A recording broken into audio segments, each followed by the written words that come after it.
Olá, sejam bem-vindos ao nosso Masal Podcast. Recebo aqui, com muita alegria e satisfação, o professor Augusto Mozart, o professor Mozart. Seja bem-vindo. Muito obrigado. Vamos conversar bastante. Você vem de uma área bastante interessante, que é aquele momento que prepara o aluno que saiu aí do ensino médio para a faculdade, né? Isso. E como que tá essa área? Porque eu vejo muita gente saindo do ensino médio e ainda não tem a resposta, aquela famosa resposta que na nossa época de infância. O que você vai ser quando crescer, né? Parece que hoje em dia existe um conflito ainda maior, porque as opções são muitas, né? E é uma ONG, né? Isso. Vamos lá, até para o pessoal de casa entender de onde eu venho.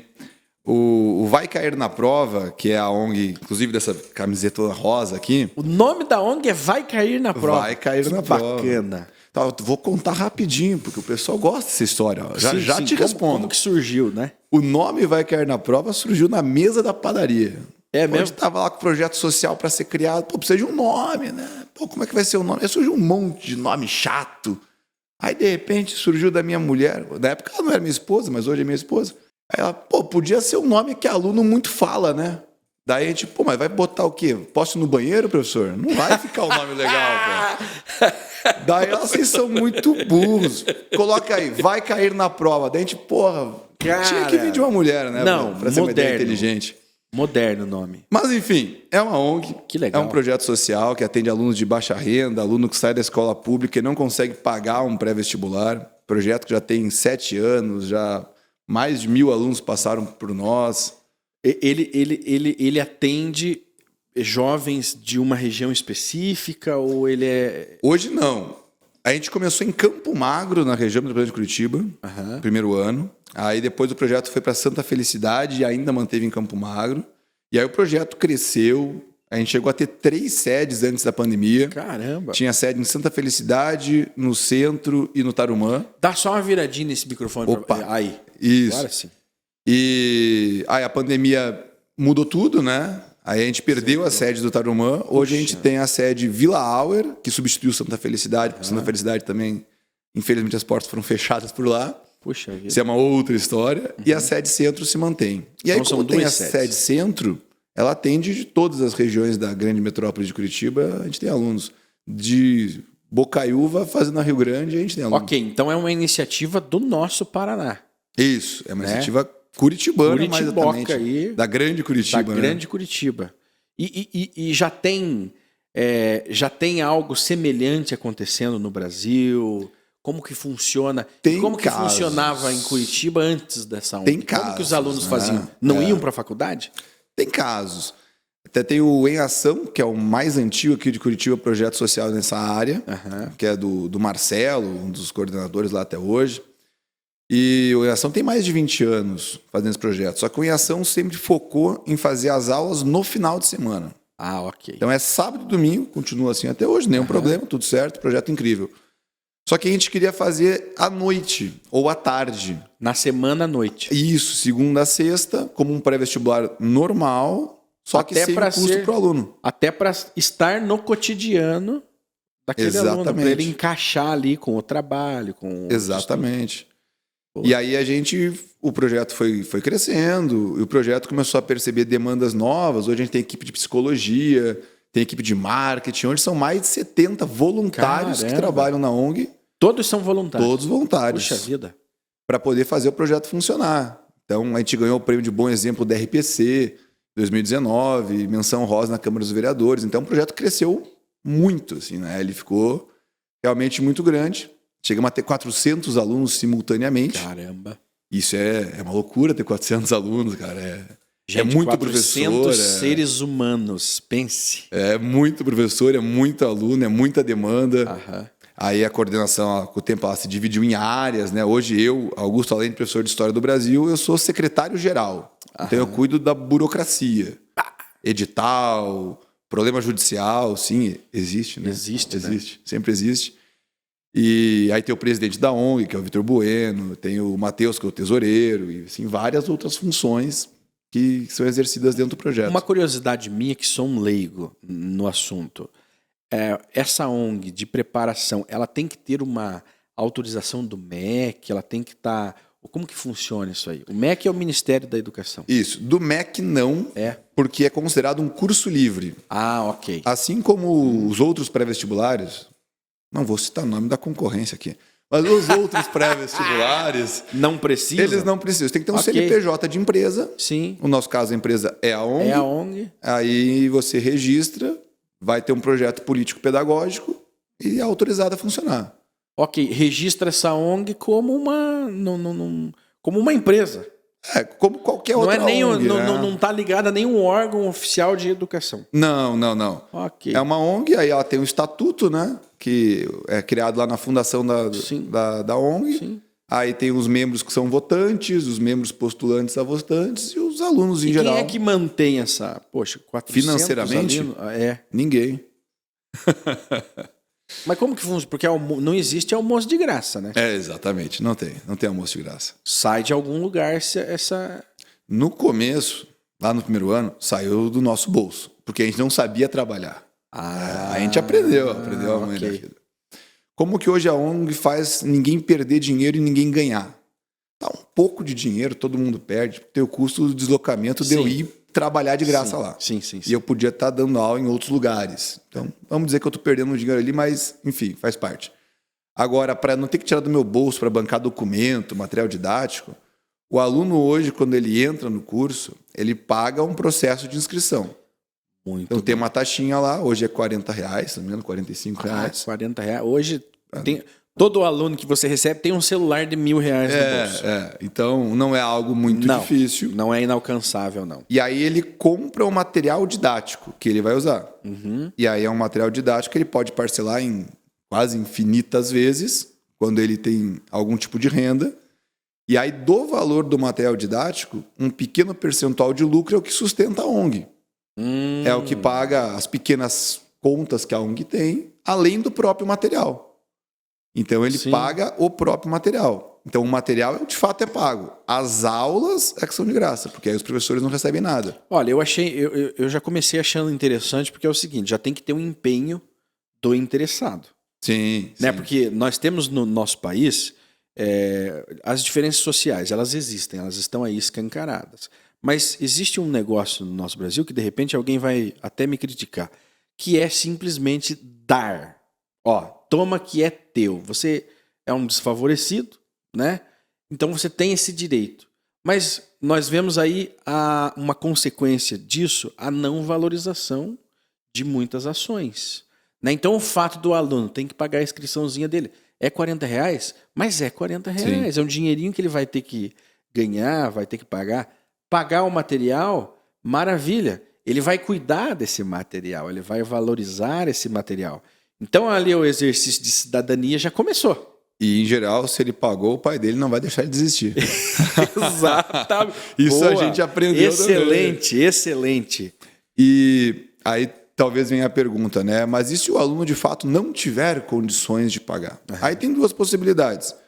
O nosso edital do começo do ano, até agora tem o edital do meio do ano, que é o do semi-extensivo, ele já previa que o aluno que está inscrito no CAD único do governo federal, ele pode pagar metade do valor em até 8 vezes. Caramba. Então seria R$400, R$300 do material didático em 8 vezes. Não sou bom de matemática, mas dá uma parcela baixa.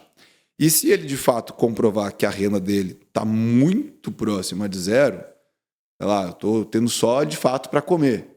Aí a gente finge que não está vendo e cede esse material. Existem casos. Mas é minoria. É minoria. Hoje não passa de 10. Porque é o que eu falei. Se você pegar cada aluno, todo mundo tem um telefonão no bolso. A grande maioria tem algum tipo de fonte de renda. Então não ter nada, existe caso. E logicamente a gente ajuda. Não é um problema. O nosso objetivo é ajudar. Mas, de fato, a ampla maioria consegue pagar ou metade ou pagar o valor do material. Mas por que vocês tiveram essa ideia de, ao invés de dar, porque vocês poderiam se desdobrar, trazer patrocínio, tem muita gente que ajuda, que banca, buscar recursos do governo. Por que vocês escolheram justamente não ser 100% free? Tem vários motivos nessa história. O nosso primeiro ano ele foi de muito aprendizado, porque a gente primeiro tentou trabalhar com doação dos próprios alunos. Sim. A gente era quase... O pessoal vai dar risada aí de mim. Lembrava uma situação de igreja. Passava lá... Uma quermesse. Isso, passava lá o potezinho, cada um, se a gente vier colocando lá umas moedinhas e tal. E aí a gente percebeu que aquilo não sustentava nada. Não pagava nem o Xerox para fazer prova para eles. Uhum. Porque não tinha, o pessoal não contribui. Não é, tipo, não é uma prioridade, né? Tem essa questão. Aí a gente resolveu buscar empresas. Uhum. E aí a gente tomou muito não na cara. Porque como a gente ainda não era uma marca consolidada, o pessoal sempre tinha aquela situação de, mas o que eu ganho com isso? E a resposta era quase nada. Você não vai ganhar nada. De repente uma isenção de imposto, mas aí não é conhecido. E daí é o seguinte, existem milhares de ONGs no Brasil e muitas delas, infelizmente, não servem para nada, né? E quando você chega com uma bandeira nova, ninguém acredita. E por uma questão de mercado, o que eu podia entregar de publicidade para essa empresa, por exemplo? Eu não tinha o que entregar. Não tinha o que entregar. Aí, parceria política. Aí você vê que é complicado. Aí o jogo é sujo. Até tem políticos interessados que se prestavam a ajudar, mas ele também não pode financiar. Não. Porque senão é até ilegal. Sim, não existe um financiamento do Estado. Tem que existir uma lei, né? Isso, tem que fazer um projeto de lei, tem que ser aprovado. E aí tudo isso é burocrático, demora e não necessariamente o dinheiro vai vir parar na ONG que a gente tem, mas pode ser que pare em outras. Em todas as outras ONGs. Enfim, então a gente viu que o meio político até tem favores, tem políticos que nos ajudaram, que a gente até é grato, mas no sentido de financiar, não pode. Não pode. Não pode. Não. Aí a gente viu o material didático como uma possibilidade. Porque o que nós tínhamos? Nós tínhamos que nós, professores, bancar do próprio bolso a compra de um material. Daí a gente pensou, vamos nós escrever o material e a gente faz o projeto se autossustentar pelo próprio material. Então, com um ano de aprendizado, a gente foi desenvolvendo ideias. Sim. E aí surgiu, funcionou a primeira vez, temos um caminho para seguir. Como que foi? Então vocês definiram ali, então o material vai ser esse e o custo é esse. E aí vamos tentar agora com os alunos. Como que é a captação desses alunos? Tem várias formas, né? O grande captador é o boca a boca. É inegável, assim. Quando um aluno vai e gosta do projeto, e porventura é aprovado, ele conta para os outros e vai criando uma bola de neve positiva. Legal. Aí, com o tempo, a gente passou também a investir em mídias sociais, que cada vez crescem mais. Então, hoje, quando a gente abre inscrições, tem publicidade no Instagram, tem publicidade no Facebook. Sim, hoje você falou que tem um setor de marketing. Isso, hoje tem o pessoal do marketing que cuida disso. Hoje tem todo um logo pronto, tem a cor rosa que foi escolhida como uma cor da ONG, por ser uma cor que nenhum outro curso usava. Então, hoje hoje é muito profissional, apesar de não ser. Sim. Porque ninguém ganha, mas é profissional o serviço que é nos entregue. E tem o ir na escola, né?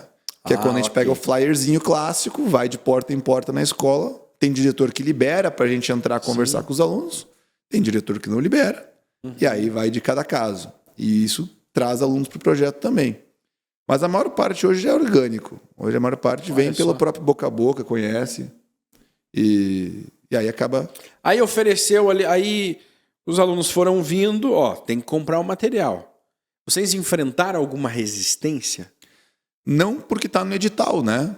Então, previamente, se o aluno sentar e ler o edital, como a gente espera que ele faça, está descrito que existe o custo do material. E, inclusive, as possibilidades, no caso do CAD único e tal, de ter descontos. Então, não tem uma resistência real, né? Você está previsto. E no flyer também já vem descrito isso, né? De forma resumida. Então, não tem golpe, né? Tá escrito ali, as aulas são de graça, você não tem custo pela aula, mas o material tem que ser pago, porque é o que sustenta o projeto e também é o custo do próprio material. Olha que interessante essa troca, né? Porque você doa, o aluno também doa, todo mundo doa e E o projeto anda. Todo mundo sai ganhando, porque você, no mundo espiritual, você está ganhando também, pode ter certeza. Sim. Né? É um investimento que você faz no Brasil. Sim. Sem... No Brasil da manhã tá... No Brasil, sem política, sem nada, você se reuniu com os amigos e fizeram... E quantos anos vocês já estão? Estamos no 8º ano. Ano passado a gente fez até uma festinha de 7 anos. Caramba. Que no fundo a festinha era para ser de 5.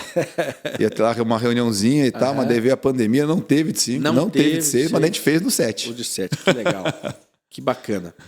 Olha, e aí é o seguinte, é um curso preparatório para a graduação. Isso. Né? Então, o aluno sai ali do terceiro ano. É terceiro ano ainda, Isso, né? terceiro ano. Houve médio. uma atualização ali na grade.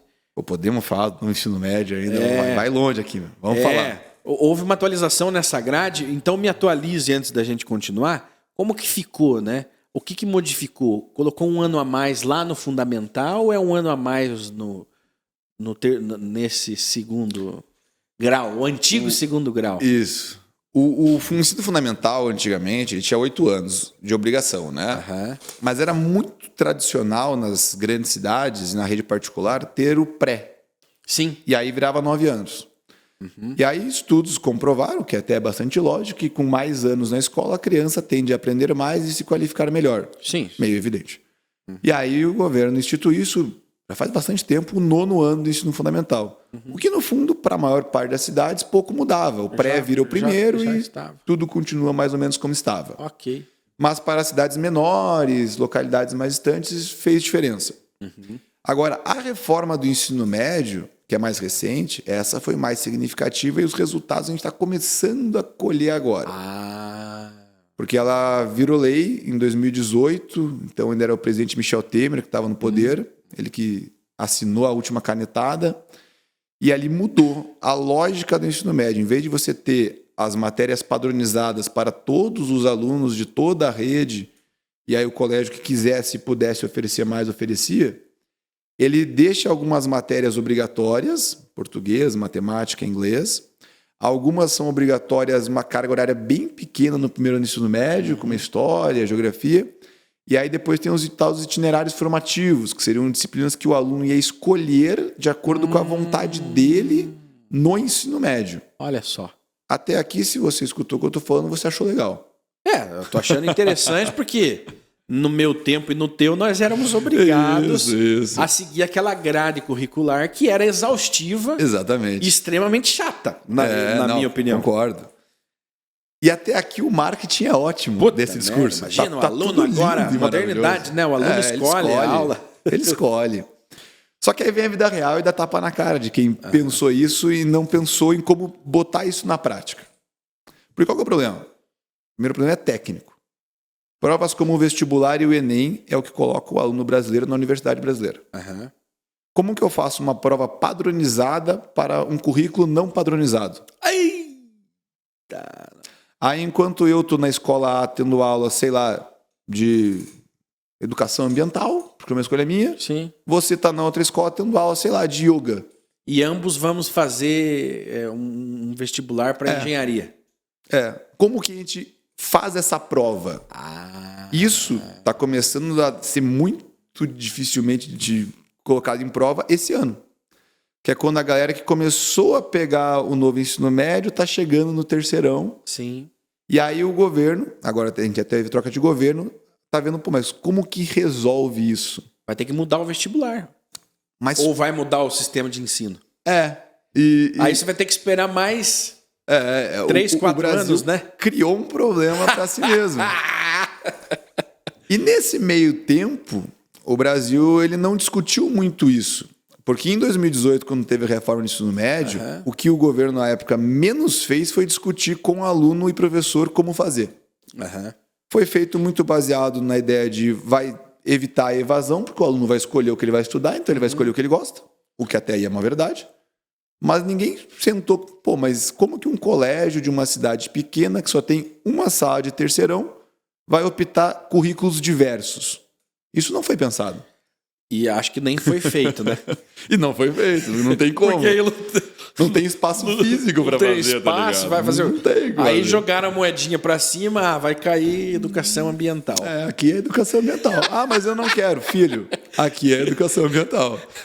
E isso tem ocorrido, sabia? Tem casos, cidades Caramba, pequenas, que que às legal. vezes tem uma escola de ensino médio. E aí. E não paciência. tem. É o que a escola oferta. Mas daí é o seguinte, né? E você levantou aí uma pecha aí, ó. Veja, esse aluno ele sai da escola do interior para fazer vestibular na cidade grande, É. onde tem os diferenciais. Tem, Né?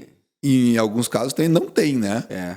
Porque, por exemplo, se o nosso ouvinte der uma googlada, ele vai encontrar que tem colégio da rede pública que, infelizmente, tem disciplinas completamente fora da realidade. Por exemplo, o aluno está tendo aula de robótica. Aham. Pô, muito legal. Sim. Na teoria. Revolucionário. Porque não tem robô na escola dele, não tem nada de tecnologia na escola dele. Mas daí como que é? Como é que é esse curso? Só agora abrindo um parênteses, dentro do parênteses, como que funciona um curso de robótica sem o preparo físico, né? Sem a estrutura para isso? Não funciona. É só na teoria lá o professor... Nem isso. Vai fazer robô de papelão. Ah, não. Daí você fala, não, real, dá uma googlada. Você vai ver que não tem. E além de não ter o físico, tem um segundo problema. Não tem o profissional formado para a aula de robótica. Para dar simplesmente a cúpula do Estado resolveu que teria robótica, porque E é não- bonito. É, porque é legal. É bonito, dá algum voto, porque pensa. Isso. Eu, como pai, Você olha no que papel. usa o ensino fundamental, o ensino público para os filhos, poxa, olha Legal, só, o Estado maravilhoso. está promovendo aí robótica para o meu filho, né? E é uma mentira. Mas aí na prática não rolou Não rola. a robótica. Não rola. E várias outras matérias são como a robótica. Não tem um professor formado e alguém vai ser jogado lá para dar essa aula para fingir que funciona. Puxa vida. Só que não é real. Você não tem um ensino Tristeza, né? real. É uma mentira. Que tristeza. Então você tá chegando agora no terceirão uma geração que foi enganada por um projeto de lei mal feito. Uhum. E daí, pô, mas de 2018 para cá tem um tempo, né? São 4 anos. Evidentemente a pandemia atrapalhou esse processo. Sim, porque daí 2 anos foram Aí que ninguém inutilizados. discutiu né? mesmo. Ninguém discutiu mesmo. E nos últimos 4 anos, pro bem ou pro mal, não foi exatamente o foco do governo trabalhar com a ideia da educação no ensino médio. Não. O governo tinha outras prioridades. Não vou nem entrar no mérito, mas eram outras prioridades. Não, porque e também para um governo recém-impossado não faria nem sentido mexer em algo que acabou de ser reformado, Sim. né? E como o resultado está vindo agora é que o governo, pô, como é que faz esse Enem? Como é que faz esse vestibular? Como é que a gente vai resolver esse problema? Aí está tendo ondas de protesto para abolir o novo ensino médio e, sei lá, repensar outra coisa. Tem uma parcela significativa de políticos já pensando em como mudar esse projeto de lei, ou agora não é mais mudar essa lei, para tentar encontrar um meio de campo para resolver esse problema momentaneamente. Mas que é uma geração que está chegando no terceirão com sérios problemas de aprendizagem, Já sempre foi. Isso, agora aprofundou. Acentuou mais. Aprofundou. Agora veja como é o nosso Estado, né? Aí tem o viés de direita, o viés de esquerda, o liberal, cada um vai interpretar de uma forma. Mas olha o papel do Estado nisso aí. Quantos anos os nossos políticos tiveram para projetar essa lei, para resolver essa lei? Provavelmente teve 1, 2 ou até 3 governos. Aí veio o Temer lá, agora esqueci como é que eles chamavam ele, o vampirão? Vampiro. O vampiro mais querido do Brasil. O vampiro mais querido do Brasil, o vampiro brasileiro, né? Vem o Temer lá e sanciona, né? Sim. Mas isso foi discutido em outras eras que poderia ter vindo perfeito para... Sim. Porque eu sou um observador seguinte, dinheiro para a educação não falta. É mal distribuído, sem sombra de dúvida. Mas o Brasil investe mais que muitos grandes países na educação, por seu tamanho e tudo mais, né? E tal. Mas é mal distribuído, mal gerenciado, e aí criou-se um sistema que, a curto prazo, porque 4 anos é curto prazo, ele já colapsou. Sim. políticos, né? E você Parabéns. não tem no projeto, sabe? Se você lê o projeto, você vê que não é claro o como fazer, sabe? Tipo, vai ter a matriz curricular aberta, o aluno escolhe, mas é tudo muito vago. Mas aí é o seguinte, o próprio projeto de lei não tinha que prever, por exemplo, como seriam... Tinha que prever o financiamento. As novas provas de vestibular. Deveria, mas Porque aí mudou não só foi lá o feito. ensino médio e a graduação continua mesmo. Igual. E o processo seletivo para graduação mesmo? também. Então, foi um projeto mal feito. E Lamento. principalmente por não ter ouvido quem participa do processo, que é professor, diretor e Agora, aluno. escuta, eu nunca ouvi falar disso, cara. É a primeira vez que eu tô ouvindo falar. Então, aí você percebe como a sociedade Ninguém não participou. sabe. A sociedade não sabe. Simplesmente foi feito, caneteou, tem que fazer porque é a lei, mas no geral não se entrega. Poxa né? vida, eu acho que uma das grandes verdades é que o povo brasileiro está pouco se importando com a educação, né? Porque cortem a rede social do povo. Não, deve ficar feio. Não pode. Veja, não fala uma coisa dessa. Viu, aqui.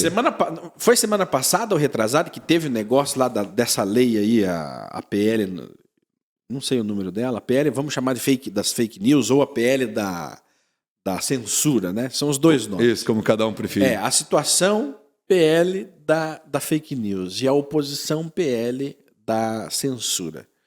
Numa semana, a sociedade inteira se mobilizou. Houve uma discussão, né? Houve uma discussão acalorada, inclusive ela continua. As big techs se posicionaram. Entraram. O mercado se posicionou. A mídia se posicionou, parte a favor, grande parte contra. O povo, todo alvoroçado, senhorzinho, cara. Sim. Senhorzinho de 60, 70 anos, preocupado com a liberdade de expressão, e não sei o quê, com o aplicativo. Há uma discussão. Né?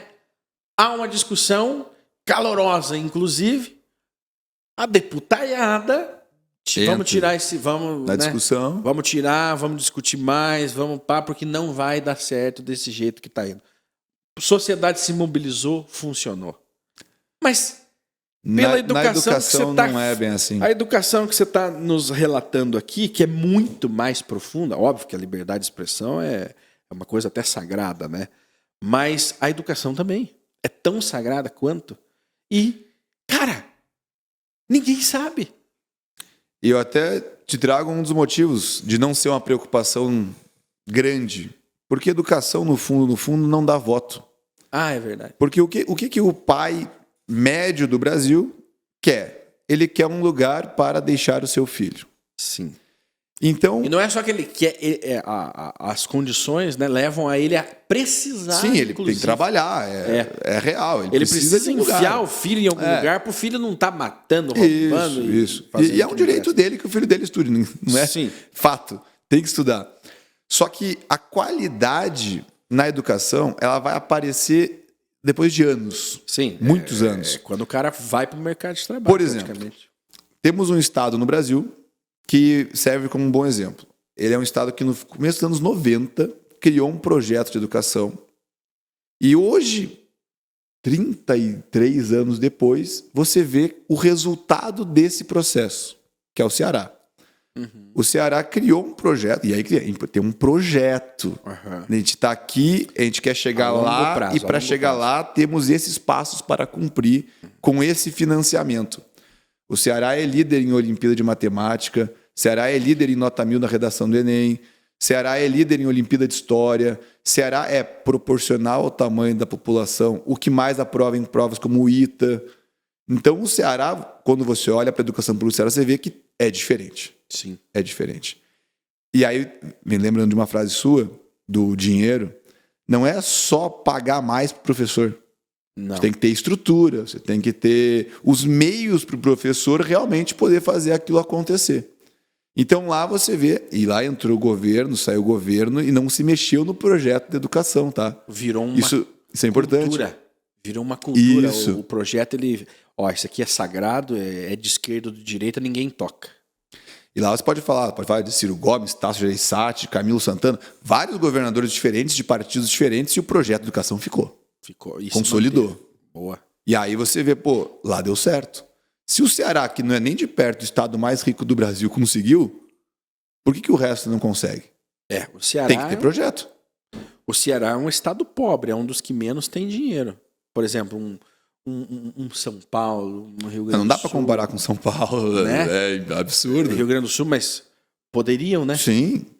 O fato de proporcionalmente o Ceará aprovar mais que São Paulo é absurdo. Aí você vê que São Paulo não tem um bom projeto de educação. O Paraná, na educação pública, não tem um bom projeto de educação. Eu tenho um filho, né, que se transferiu do Paraná para São Paulo, chegou lá, ele parecia um analfabeto. Infelizmente, cara. Sim, Infelizmente, ele teve que refazer ali praticamente aquele ano todo com reforço, o ano todo, porque ele simplesmente não conseguia acompanhar a educação lá, né, o ritmo.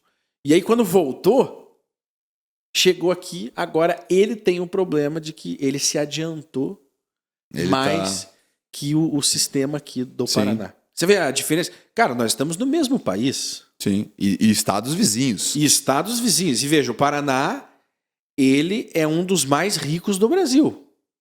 Mas é o sistema. Sim. O sistema está errado, o sistema está atrasado, o sistema está equivocado. Então, cara, você pega embora as crianças aprendem muito rápido, né? Mas você pega uma criança e se você pegar de útil mesmo que ela aprendeu, é muito difícil, né? Mas, então, falamos do problema da lei, o que ela causou, né? E aí, hoje, vocês recebem esse aluno que passou pelo sistema público, que é falho, né? Ele tem todas as... o aluno tem aula de robótica sem o dito robô. Sem o professor de robótica. Sim, sim. Né? Qual é o milagre que vocês vão fazer agora para ajudar esse aluno a passar num vestibular? O feijão com arroz, cara. Não é nada nem muito difícil. O vestibular, o Enem, eles têm um edital que prevê aquilo que vai cair na prova. Nosso nome. Que vai cair na prova. E ali a gente faz o material didático focado no edital. Então a gente tem aulas do que vai aparecer no vestibular. Tudo aquilo que não está no edital não vai ter no curso. Então a gente foca no edital e aí a gente consegue índices de aprovação bastante elevados. Ano passado a gente conseguiu uma aprovação em medicina na Federal do Paraná. Poxa vida. Então, quando você faz focado naquele projeto, você consegue ter resultados. E funciona. Funciona. E de graça, assim, Sim. Entre aspas, né? Sim. A gente teve o segundo lugar de arquitetura e urbanismo, por exemplo. Então, tem resultados, sabe? E sem o dedão do Estado, sem o dedão dos políticos. Olha como funciona, né? Funciona. Quando parte da iniciativa de pessoas especializadas, vocês estão são dentro do... Vocês são profissionais da educação. Sim, sim. Né? Que promovem o ensino. Não é o Estado. Porque, por exemplo, o governador que define e aprova projetos, ou muitas vezes o secretário de educação, eu não sei quem é o secretário de educação do Estado do Paraná, mas muitas vezes é um indicado político que não entende bulhufas nenhuma de educação. Sim. E ele é que dá as canetadas. Sim. O governador que não é dá as canetadas. O governador, ele não é da área. Na maior parte das vezes, ele não é da área. Não é da área. Nosso caso atual, Tudo não bem, é da área. Um governador, até que... né, nem tem que ser da área, é um cargo executivo. Ele tem mais que saber administrar uma empresa, vamos colocar assim, sim, do que ser um professor. Mas abaixo dele, o responsável direto tem que entender da área.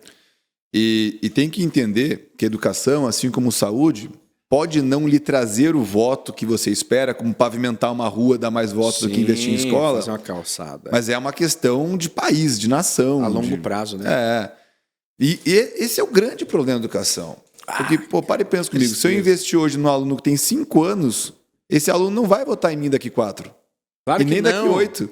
E nem daqui 12. Não, porque é o seguinte, a pessoa bem educada, e é uma coisa simples, né? A pessoa que é bem educada, aprende e até se torna um erudito, ela não vota no político atual. Não, ela vai buscar outros... ela não vai votar nesse perfil. Outros caminhos. É simples. Então é o seguinte, o que o sistema... É um sistema viciado, né? O sistema político. Sim. Ele elege sempre os mesmos perfis... para manter a população debaixo do mesmo cabresto que é o sistema de ensino. Aquela mentalidade que sempre vai reconhecer naquele político um líder. Porque se a mentalidade evoluir, a educação, né, o entendimento humano, aquele político lá... Muitas vezes ele não vai ser eleito, ele vai ficar de fora. Vai ficar de Vai ficar de fora. Não, você não.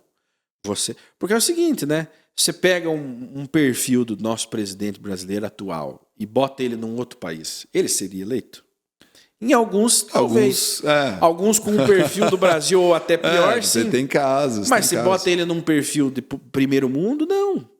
Né? Uma população, não. Sim. Não é o perfil. Não é o perfil do americano, embora os americanos tenham muitos problemas, mas quiçá nós tivéssemos os problemas dos americanos, né? Sim. E eu não sou um puxa-saco de americano, mas a educação é muito boa. A Coreia do Sul tem uma educação exemplar. Lógico, tem todos os seus problemas depois, mas é um país que quase 100% da população é graduada. Sim. Tem ensino superior de qualidade. É óbvio que se pegar o tamanho da Coreia do Sul e o tamanho do Brasil, mas o sistema é bom, o sistema funciona. Né? Entre muitos outros países de primeiro mundo aí, que tem um ensino de qualidade que muda a cara da sociedade. Sim. E até alguns países que não são necessariamente de primeiro mundo têm sistemas educacionais melhores do que o Brasil. Tem mesmo, né? Tem casos. Por exemplo, é até engraçado, a Tunísia. A Tunísia, cara. Pouca gente fala da Tunísia, no geral não conhece. Tunísia é um raro caso de país que é uma democracia em meio a um cercado de ditaduras e países cheios de golpe de Estado. A Tunísia fica na África? No norte da África. No norte da África. País muçulmano, no deserto. E lá é uma democracia que funciona. Com muitos problemas, evidentemente, problemas sociais, econômicos, até pela questão geográfica do país e tal. Mas o sistema educacional da Tunísia funciona. Funciona bem. Funciona, tem uma educação de qualidade e, em geral, o jovem vai para o nível superior e consegue se formar. Tanto que o problema da Tunísia hoje é que o mercado de trabalho tunisiano não consegue absorver aqueles profissionais formados, porque a economia tunisiana é muito travada. É um país pequeno, é um país desértico, é um país que não consegue competir com a indústria da Europa, que é sua vizinha do outro lado do mar Mediterrâneo. Verdade. Então, você tem uma grande área de jovens que lá não conseguem ter o trabalho desejado. Seja, mas a educação é boa. O cara sai bem educado, né, do sistema. Sim. E uma coisa que existe muito nos outros países também é que o ensino não é público, né? Em alguns países é de total responsabilidade da família bancar aquilo ali. É interessante. Agora, vocês também enfrentam um desafio que é uma nova tendência, né, uma nova leitura aí que se faz de mercado, inclusive que os jovens, o cidadão ali, ele está entendendo que não é tão importante assim ele fazer uma graduação numa universidade, né? Muitos até optam por um curso técnico, né, um outro tipo de formação mais rápida, vamos colocar assim, e não a faculdade.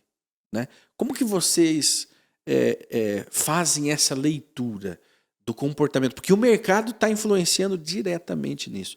Que eu lembro na época de criança, meu pai falava, olha, estude para... Olha, coitado, né, cara? Estude para você não ser como eu.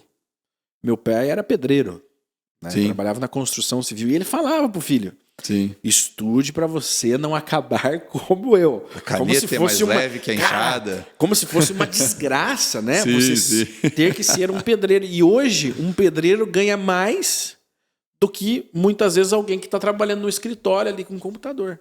Sim. O mundo mudou, né? Isso é evidente. Mudou em muitos sentidos. As profissões, elas vêm mudando. Muitas profissões estão desaparecendo. Algumas estão surgindo. E a educação, ela viveu essa situação geracional em que, até o começo dos anos 2000, esperava-se como grande sonho do jovem ir para a universidade, porque prometia-se para ele que aquilo ali ia resolver a vida dele. Cara, é isso, mano. Tipo, você vai para a universidade, você vai se formar... Pega o diploma. E você vai ter um emprego legal. Você vai ter... E era assim, era garantido, né? É isso. Era E garantido. durante um curto período de tempo do começo desse milênio, foi uma verdade. Pô, se você pegar ali 2004, 2005, 2006, 2007, 2008, 2009, 2010, o Brasil teve um crescimento econômico muito grande, um boom das commodities, Sim. por uma série de fatores, e de fato a galera saía da faculdade, se empregava. A grande maioria conseguia empregos na área que desejava. Só que a economia não continuou avançando na mesma velocidade a partir da segunda década. Teve ali problemas, teve crise econômica, impeachment de presidente, tudo aquilo que todo mundo lembra. E a formação continua acontecendo. Do mesmo jeito, Na inclusive, mesma lá velocidade. do ano 2000. E, inclusive, em números maiores até, né? Porque daí criou-se aí o governo, eu lembro do governo Lula, o governo Lula, né, que abriu a possibilidade de mais pessoas ingressarem nas faculdades. Tanto O FIES, né, aquele financiamento lá. Isso. Tanto pela que houve uma expansão das universidades federais, que foi muito legal, aumentou muito as vagas, e também casos como o FIES ou o ProUni, para o aluno financiar, ou o governo bancar o estudo daquele aluno na universidade privada. Só um parênteses, isso é muito legal, sabe, por uma questão assim de discussão. Porque hoje, se você olhar por um olhar mais à esquerda, você vai falar, pô, mas peraí, então você está pegando dinheiro público e dando para a instituição privada para educar o aluno, em vez de fazer na federal. A esquerda vai criticar o ProUni, vai criticar o FIES. Sim. E a direita vai olhar e vai criticar também, falando, não, mas então você está formando uma galera sem saber se vai ter demanda de trabalho para essa galera. Sem Então, um projeto, né? E como é que esse aluno vai pagar depois esse FIES? Então é um projeto que hoje sofre crítica dos dois lados. Sofre, e aí, eu não sei se foi o FIES ou um deles, que teve uma consequência, né? Que o aluno acabou se endividando. Tem. Isso acontece muito nos Estados Unidos, inclusive. Isso. Ele tem que financiar o estudo dele e depois ele fica endividado por muitos anos. E aconteceu no Brasil, Aconteceu. né? Aí o último governo aí, parabéns, inclusive, foi lá e isentou o aluno de... Mais ou menos. Ficou uma porcentagem para ele pagar. Mas, pô, se você tem uma dívida lá, eu não faço ideia de quanto custava esse financiamento. Mas se você tinha uma dívida de 50 e deixaram você devendo 5... Não, isso aí tá ótimo. Já é alguma coisa, né? Mas que endividou o aluno. Muita gente formada, endividada e desempregada. Porque a economia não cresceu na mesma velocidade, né? Então como é que esse aluno vai ter esse emprego se esse emprego não existe? E aí criou uma consequência que hoje a gente vive, que é o que você falava, que é uma quantidade bastante razoável de pessoas que têm um nível superior e não exerce funções de nível superior. Ou, pela lógica do mercado, oferta e procura, o valor desse profissional decresceu no salário dele, né? Sim. Ele está ganhando menos que um pedreiro. Ele está ganhando menos do que muitas profissões que não exigem nível superior. Exatamente. Então você tem ali um problema, né? Porque como que você vai motivar esse jovem para a universidade se, no mundo capitalista, isso não vai necessariamente fazer ele ter salários melhores? Porque é muito bonitinho eu chegar para o jovem e dizer, pô, mas na universidade você vai aprender, você vai ter conhecimento, quanto mais conhecimento tiver, mais armas você vai ter para enfrentar o mundo, blá, Isso é bonito, blá, isso é blá. bonito. É bonito. Mas o jovem com 20 anos, eu quero um salário legal. Eu tenho que comprar quero um arroz e salário feijão, legal. eu quero o meu carro. Né? Sim. Então, ali você tem uma situação geracional para motivar esse aluno, que é problemática. E aí você vai vendo cada vez mais focar os alunos em cursos muito específicos que ainda dão dinheiro. Dinheiro a curto prazo. Formou, tem emprego, ganha dinheiro. Pô, medicina. Tanto que hoje cresce, aí no mundo particular, né, os pré-vestibulares focados em medicina. Só em medicina. Só em medicina. O aluno fica ali 6 meses, 1 ano no Só pra curso medicina. que custa caro. Custa, tem curso por 3 mil e tantos reais. Caríssimo. Mas ele vai lá e passa e faz. Mas é aquela coisa, né? A medicina... Ainda entrega um resultado rápido. Porque precisa de profissionais de medicina. É. Você vê, o Brasil. Agora uma polêmica, né? Esse novo governo querendo voltar àquele programa Mais Médicos, né? Trazer médicos estrangeiros para trabalhar no Brasil. Poxa, com tanta gente estudando no Brasil e se formando e se capacitando, por que né? Por que não dão oportunidade para esses médicos que não param de se formar no Brasil? Enfim. Aí, até tem motivos aí, né? A medicina no interior é muito pouco procurada. Cara. Ninguém quer. O cara diz assim, ó, tem um salário de 18 mil, mas é numa cidade lá no interior do Amazonas. Lá no Caixa Prego. O cara que está em na capital, o cara não vai. Mas Não vai. mas veja, é porque tem pouco médico, né? O Não, cara lógico, pode lógico. escolher. Se tivesse numa situação em que o cara não tem escolha, o cara iria. O cara vai. cara Que é o iria. que acontece com o médico estrangeiro. O cara vai, exatamente. O Porra, cara vai. cubano. O cara, Cubano. em Cuba sobra médico, aí o cara vai. Em Cuba Então- sobra médico, ele vai viver no Brasil, teoricamente, Ele bem vai- melhor. Isso, ele vai ir. Ele vai topar. Cara, ele vai pro interior do Brasil. Ele vai topar. Mas aí entra essa... É meio controverso. Tá, mas aí seguindo ali o teu raciocínio,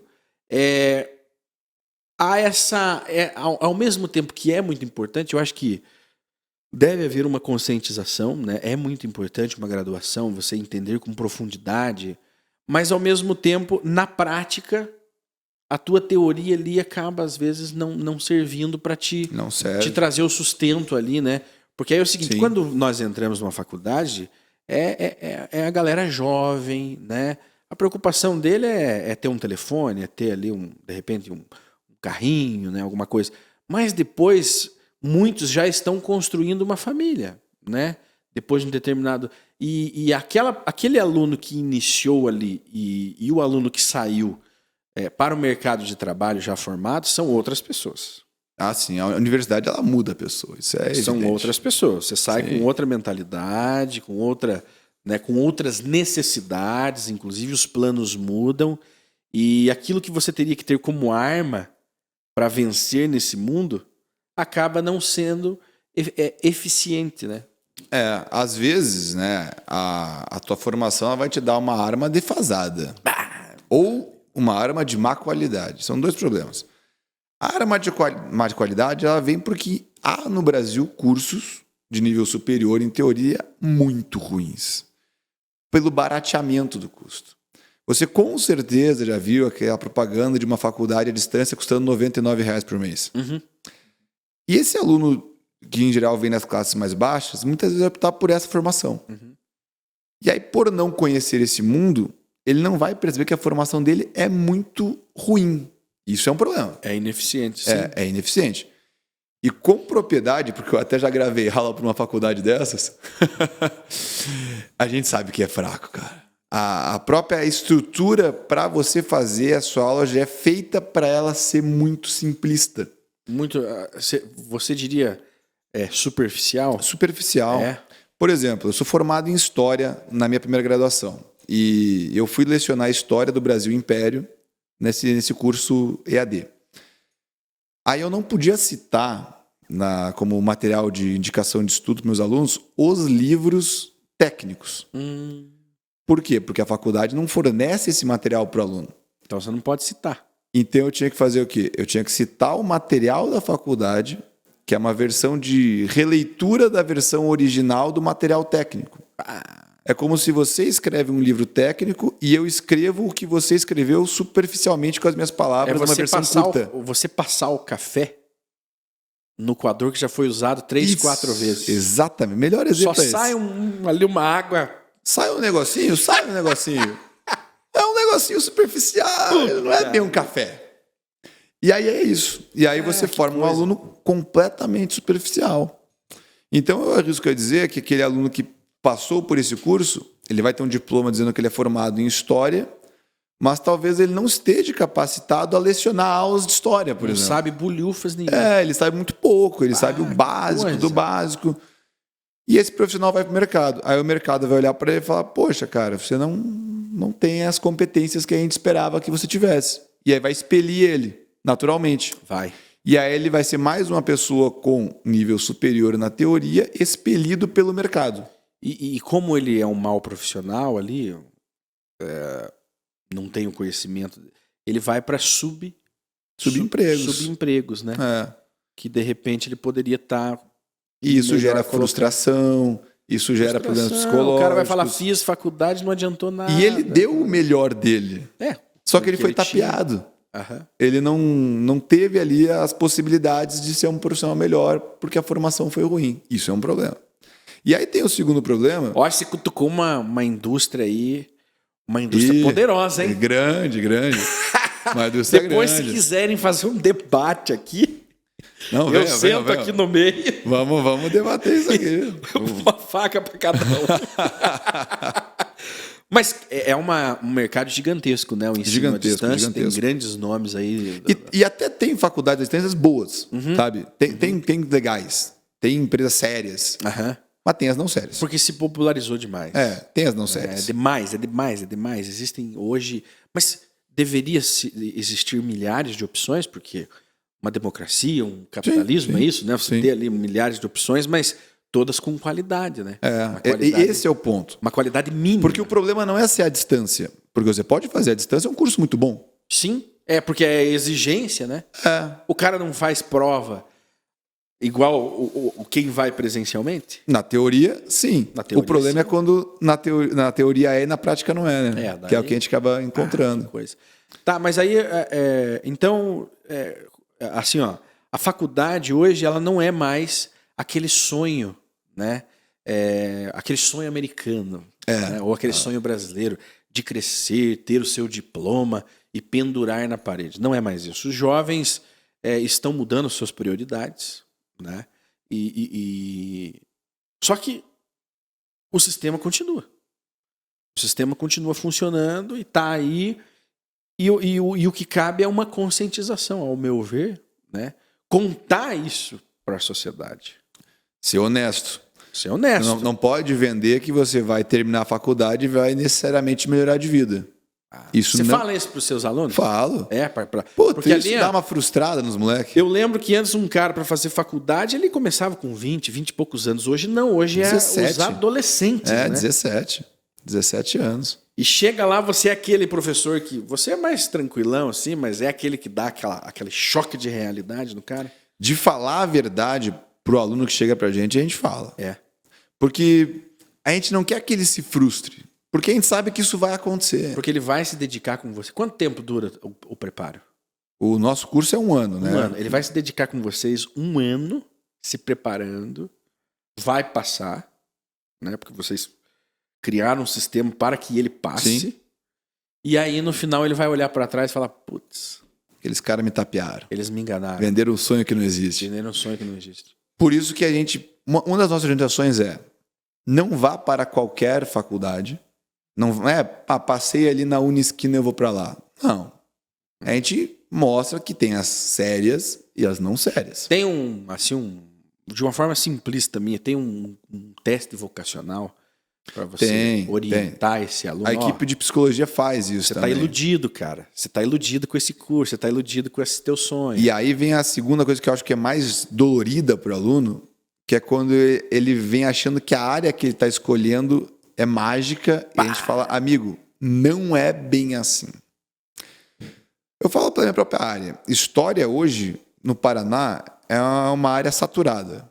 Hoje, se você, por mais que seja um excelente profissional, você se formou em História, a chance de você não ter emprego como professor de História em Curitiba é grande.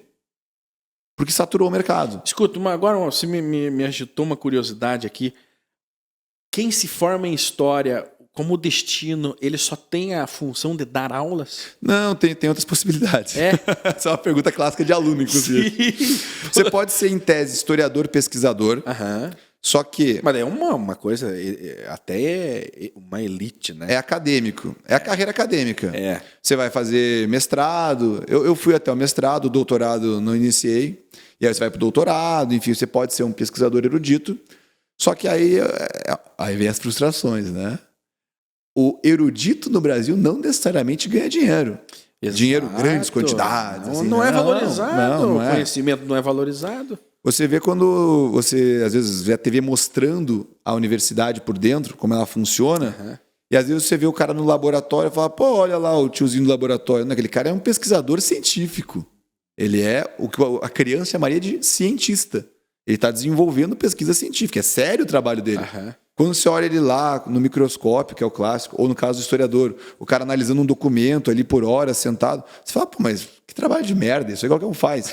Não é bem assim, cara. Não é bem assim. Mas é o retrato que a sociedade tem, né? Enfim, e aí não é incrivelmente valorizado. Você não vai ter salários incríveis, assim, nossa, rios de dinheiro. Você vai ter uma vida ok. Sendo pesquisador no Brasil, você vai ter uma vida agradável, ok, mas rios de dinheiro não. E não é uma área muito grande. Porque é basicamente, no caso da história, em outras áreas é diferente, né? Depende da área. Na história, a pesquisa científica está basicamente atrelada à universidade. Uhum. Então, se você não está na universidade, é muito difícil alguém te contratar para ser historiador. Pois é, um escritório de advocacia vai contratar um historiador. Algumas grandes empresas contratam para o cara escrever a história da empresa, a biografia do patrão. Isso aí existe. Sim. Mas eu não vou mentir, é muito pouco. É raro, se conta nos dedos. Aí, além disso, o cara pode trabalhar com museologia. Aí, Curitiba até que Curitiba está bem nesse sentido. Não tem muito museu. Curitiba, então, tem um mercado incomum para museólogos. É verdade, né? Sim. Mas também só em Curitiba. É. Vai no Paranazão aí. E enquanto os caras que já estão museólogos não morrerem, eles não vão abrir uma vaga nova. Porque né? ele se torna bom naquilo, né? E aí ele fica. Ele fica. E muitas vezes é um concurso público, então ele fica até se aposentar. Então não tem uma renovação de mercado grande, apesar de existir um nicho razoável. E aí a maioria vai ser professor. Mas aí, quem vai lá para se formar em história, você já dá esse alerta, ó. Sim. E aí eu falo, ó, o ser professor, que tem muito que é ser professor. Eles se inspiram muitas vezes em nós até, o que é muito legal. Só que eu falo, ó, amigo, ó, calma aí. No começo é 1.900 por mês, filho. Que é o concurso de estado professor, que inclusive lançou edital esse ano, tá lá, 1.900 e uns quebradinhos. R$1.900, cara. Aí você falou de pedreiro e tal. Pô, muita gente ganha muito mais que isso. Muito mais. 4 mil e pouco um pedreiro ganha. E o edital ainda lançou em Curitiba para professor de história 3 vagas. Aí você vê que tá saturado.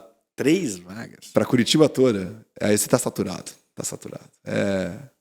Não posso mentir. Falar, o cara vai ter que ir pro interiorzão. E mesmo no Paraná não tem muita vaga. Se você for pro norte do Brasil, aí tem mais espaço. Eu conheço uma professora de matemática. Veio do Maranhão. Você vê no Maranhão? Veio no Maranhão e aqui no Paraná ela foi encontrar vaga lá quase na divisa com a Argentina. Bem no interior do interior do interior. Então tem uma certa saturação. Tem algumas áreas da educação no Paraná, em outros estados eu teria que pesquisar, que ainda faltam profissionais, como a química. Verdade, né? A química, ela forma muito pouca gente ainda. Se você quer ser professor, química é o caminho. Porque, primeiro que entra uma quantidade pequena de alunos e forma muito menos. Porque o cara entra em química, 30 forma 2. E é uma questão até vocacional, né? Pelo amor de Deus. Física também. Física, quando forma 2, forma muito. O Paraná ele tem uma indústria química bem grande. Né? No interior aqui tem a Klabin. Tem, que inclusive um químico na Klabin ganha muito bem. Eu conheço um engenheiro químico, né? Que ganha seus 15 a 20 mil reais por mês. Lá fiscalizando ali, porque o químico, às vezes o jovem acha, pô, mas eu vou ter que ficar fazendo aquelas contas, aquelas equações, aquelas mexendo com tubo de ensaio. Não. Muitos químicos que trabalham hoje nessas indústrias modernas supervisionam a fabricação de determinados produtos. Sim. Porque há uma linha de produção, então está tudo já prontinho. O trabalho do químico é certificar que está tudo dentro dentro das normas, está dentro do esperado. E ele está ganhando seus 15, 20 mil reais por mês, que para a média do brasileiro é muito dinheiro. Tá ótimo. Tá ótimo. Mas lá no papo da frustração, aí quando você não mente para o aluno, você tem a vantagem que ele não vai ser tapeado pelo sistema. Sim, verdade. Ele vai entrar sabendo, a minha realidade profissional, eu quero nutrição, o mercado profissional é esse, o salário é esse. Hoje, ele está sabendo como é. E aí, nisso tem aluno que muda de opção de curso, tem aluno que desiste, não vou dizer, tem cara que desiste, existe. Sim. O cara fala, então eu não quero, então vou fazer as coisas da vida. Valeu, muito obrigado. Existe. Então você tem esse trabalho. E aí eu acho que é um dos nossos diferenciais, que a equipe de psicologia faz muita diferença. Porque quando você não tem equipe de psicologia, quem vai trabalhar na cabeça do aluno que talvez o sonho dele seja uma mentira? Pois é, porque o professor está com a mão na massa já para iniciar ali a construção. Eu falo para ele, mas quem que vai fazer ele entender que o mundo é assim, não é exatamente como eu quero, e tá tudo bem. O famoso "e tá tudo bem" de psicólogo tem que existir para o aluno. E ali é que a psicologia faz um trabalho sensacional. É um dos nossos diferenciais. Quando a gente implementou a equipe de psicologia, a gente passou a provar mais. Olha só que bacana. Tanto porque o aluno vai porque ele já sabe, vai para o caminho certo, certeiro, e a ansiedade, né? Pô, o adolescente ele é muito ansioso. Que é tudo para ontem. Tudo para ontem. E é aquele nervosismo, meu Deus, é a prova da minha vida, eu tenho que acertar. E aí, às vezes, o cara sabe, mas está nervoso e erra. Aí, com a equipe de psicologia, você... Ô, amigo, calma. Não é a única prova da sua vida. É só mais uma. E aí faz todo o trabalho.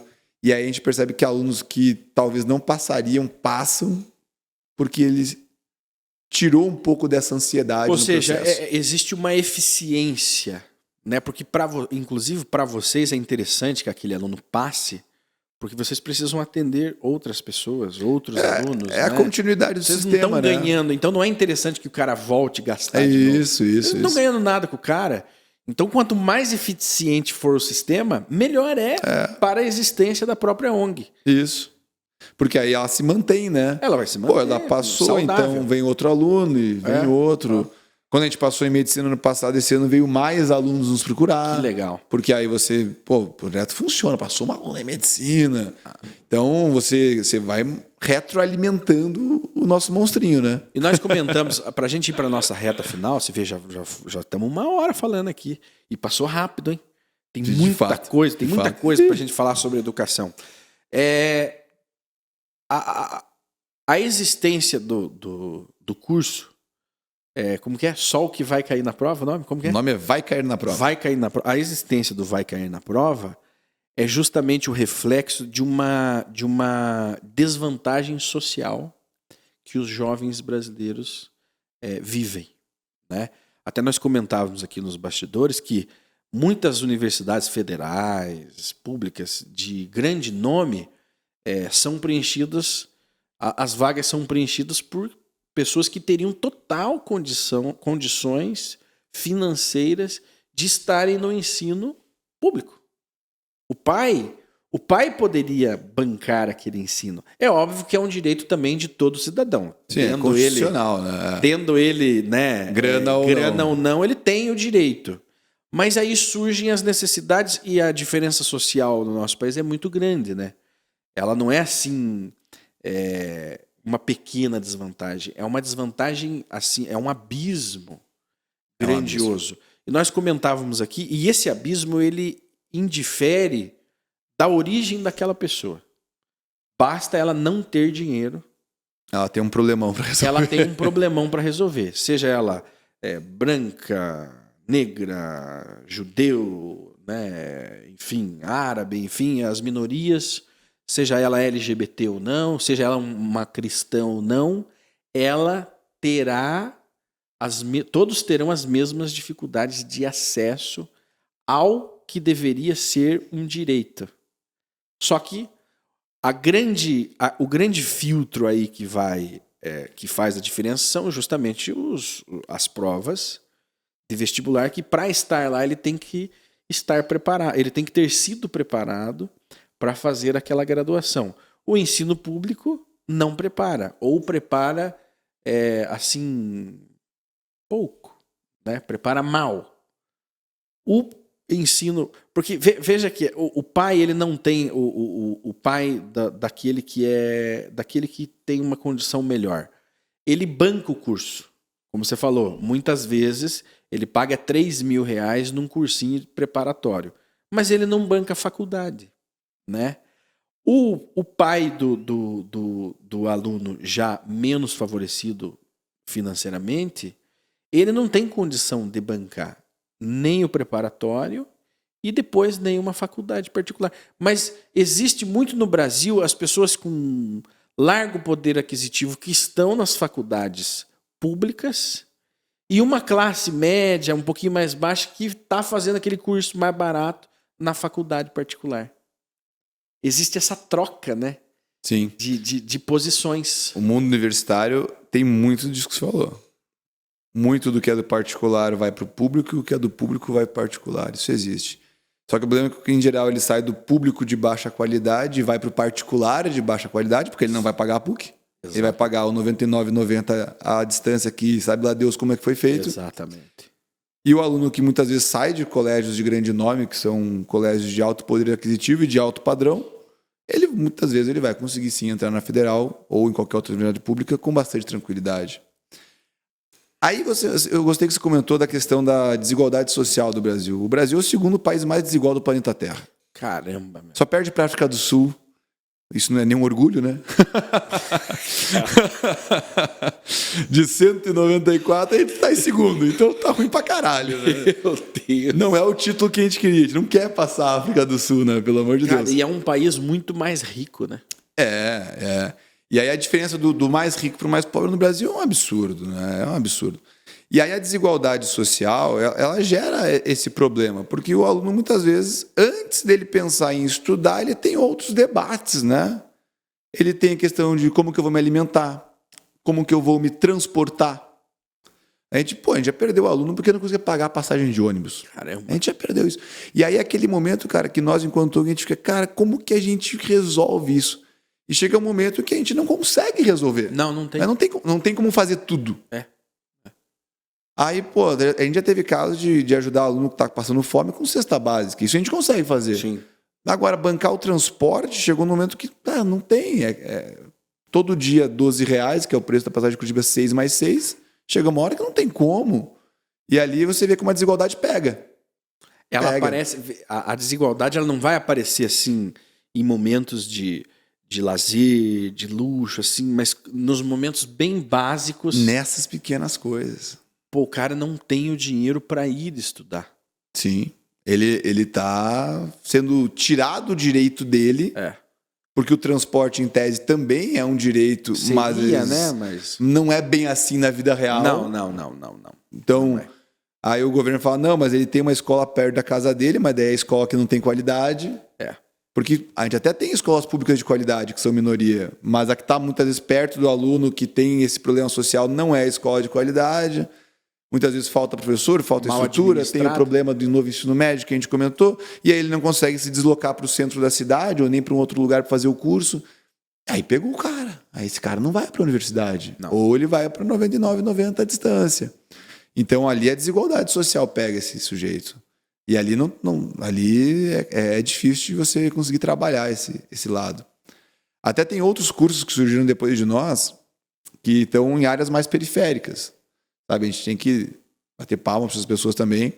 Tem um em Araucária, tem um no Tatuquara, que conseguem estar um pouco mais próximo de realidades que têm uma condição muito precária e atendem a esse público. Felizmente, está começando a surgir essas iniciativas também. Então, a gente não está sozinho. Hoje, em Curitiba, tem uns 5 ou 6 que fazem trabalhos similares ao nosso. Então, às vezes, é a solução para esse aluno. Mas que a desigualdade é um problema, E aí você falou das universidades que têm um número maior de alunos da rede privada. Na ampla concorrência é gigantesca a diferença. É muito mais amplo privado. A diferença só não é maior e hoje consegue dar uma equilibrada por causa das cotas. Como a cota está lá específica para renda, para etnia, para uma determinada categoria, ali você consegue, na federal, equilibrar um pouco o número. Aí você chega, mais ou menos metade. Mas se não tivesse a cota, seria 95-5. Porque o nível de preparo é muito diferente. Agora, os políticos, para a gente finalizar, né? Os políticos criaram as cotas, o que beneficiou muitas pessoas, como você acabou de falar, mas também é mal distribuído, porque não deveria ser pela cor da pessoa ou pela etnia dela, mas deveria ser por questões sociais. Porque se você pega... aí entra toda uma subdivisões de acontecimentos, né? Mas quem que é o pobre? Né? Quem que é o pobre? Aí entra as questões de etnia, por questões históricas e tal. Mas é o seguinte, no caldeirão do pobre, todo mundo é pobre, cara. Né? Todo mundo tem falta de alguma coisa. A ideia das cotas raciais no Brasil, ela vem de uma questão que tem a ver com a Lei Áurea, né? Uma espécie de compensação, né? Isso, é a ideia da compensação histórica. E de fato, a Lei Áurea, lá de 13 de maio de 88, ela é uma lei muito simplista, né? Se você ler, ela tem 2 artigos e basicamente ela fala que agora a geral é livre. Só que aí aquele escravizado que saiu da senzala naquele momento, ele saiu com a mão na frente e outra atrás, e de lá até a lei de cotas, o Estado nunca fez nada para mudar tal situação. Mas aí qual é o grande problema da lei de cotas a partir de então? Vamos aceitar que elas já existem como elas estão. Você tinha que preparar, enquanto a lei de cotas existe, um momento para a lei de cotas não mais existir. Boa. Seja racial, seja social. Em algum momento elas têm que acabar. Né? A necessidade. Isso. Só que para elas acabar, a escola pública e a desigualdade social e racial não podem ser como elas são. É verdade.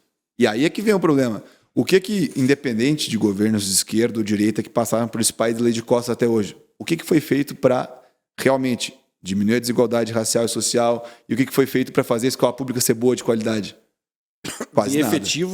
De efetivo, quase nada, né? Aí você vai continuar precisando das cotas, só que se nada for feito, vai ser eternamente. É a mesma necessidade, né? Veja, nós estamos em 2023, o brasileiro ainda precisa do Bolsa Família. Precisa. Né? É triste, mas precisa. E será um orgulho para o Brasil quando ele não mais precisar. Né? Porque todos estão ali tendo condições, oportunidades. Né? É óbvio que é muito assim frieza. Você fala, não, quem faz é a oportunidade, é a pessoa. Não. Infelizmente, o que manda no país é a política. São as políticas públicas que determinam se determinadas indústrias, determinadas empresas vão estar no nosso país, né? Se determinados investimentos no ensino público vão acontecer. Tudo no Brasil é feito pela política, né? E, infelizmente, os políticos que fazem política são mal votados, né? Não têm preparo nenhum e eles vão trabalhando de eleição em eleição apenas para se manterem perpetuamente no cargo. Você vê, tem senadores que já têm o filho e o neto na política. Cara, que nojo. E tem uma... Você falou, de certa forma, da meritocracia, né? A meritocracia é muito bonita até a página 2. Porque se todo mundo viesse do mesmo ponto de estágio inicial, aí sim, não, aí seria maravilhoso. Acho que é o que todo mundo deseja. Agora não é, né? Não é. Quando uma pessoa, como a gente comentou aqui, tem a oportunidade de estudar, o pai pôde formar, muito legal, muito bonito, mas o outro não pôde. Então a competição ela não é igual. A meritocracia ela surge quando o cara já tá formadão, aí já tá lá no trabalho dele, aí ele vai lutar com a meritocracia lá dentro da empresa para crescer, porque daí... Sim, agora, nesse estágio inicial... Do desenvolvimento não, mano. Um pobre com 5 anos está no curso de inglês, o outro com 5 anos está catando papel com o pai. Não é igual. Não tem como, cara. Exato. Não tem meritocracia ali. Uma criança de 5 anos de uma classe média ou mais alta, ela realmente está fazendo atividades extracurriculares, ela está... Né, o pai já tem essa preocupação. Sim. Né, porque a diferença cultural existe e é muito gritante. Sim. Né? Inclusive a diferença cognitiva de uma criança de 5 anos na favela e de uma criança de 5 anos num lar teve estímulos mais diferentes. Estruturado é diferente. Ela teve estímulos diferentes, teve possibilidades diferentes. E aí ela vai dar resultados diferentes. Ela vai ler o mundo de forma diferente. O que tem que ficar claro é que não é a indústria, não é o povo que gera aquela situação. É o sistema político que... Sim, a política ela está sempre atrelada. Exatamente. E aí você falou dos políticos que ficam se perpetuando. Um clássico caso que a gente vê é que, isso é muito comum em prefeitura, mas a gente está vendo no governo estadual e federal. Não importa muito quem ganha o executivo. O legislativo vai apoiar o executivo da vez. Sim. E aí você vê que a ideologia, as ideias, muitas vezes elas não valem para aquele político. O ano passado, por exemplo, nós tínhamos aí certos partidos, né? Ali, muito próximos do Executivo Federal de direita. Sim. E esses mesmos partidos estão completamente migrados para o Executivo Federal de esquerda. E se voltar à direita, migra de novo. É por conveniência. E, pô, prefeitura a mesma coisa, porque o vereador vai sempre querer inaugurar a obra junto com o prefeito, porque é o que vai angariar o voto. O deputado federal vai querer aparecer na inauguração da rodovia com o presidente da vez. E aí, cadê o projeto? Cadê o futuro? Cadê a sua ideia de verdade? Ou você só quer se reeleger eternamente? Não é complicado. Meu Deus. Ó, eu quero agradecer nesse primeiro momento. Eu acho que cabe aí você voltar e trazer mais pessoas, né, sim, da tua equipe para a gente fazer. Ó, aqui dá para ter até 4 pessoas conversando simultaneamente. Vamos trazer, vamos. Eu quero também ver um debate seu. Com o sistema em EAD, vamos ver. Essa briga vai ser boa. Cara, mas muito obrigado por Mas ter traga vindo. um do EAD vigarista. Tem que ser se for dos caras bons, eu falo, o cara é bom, né? Não vai ter graça, não vai ter ibope. Agora, se for dos vigaristas, vai ser uma briga boa. Obrigado Eu por que ter agradeço. vindo. Vamos ter aí os cortes, os rios. Espero que muitos alunos assistam, né, tenham acesso e apoiem, né, a iniciativa do curso que Vai Cair na Prova. Vai cair na prova. Demais esse nome aí. Obrigado. As suas considerações finais. Eu que agradeço. Quem puder acompanhar o Vai Cair na Prova nas redes sociais, só botar o curso _ VCNP. VCNP é o Vai Cair na Prova abreviado. Ou joga no Google lá, Vai Cair na Prova e já vai para o site. Eu não sei quando isso vai para o ar, mas a gente está com as inscrições abertas. Então, para o semi-extensivo, só nos procurar, fazer a inscrição e vamos estudar. Valeu, pessoal. Até a próxima. Valeu!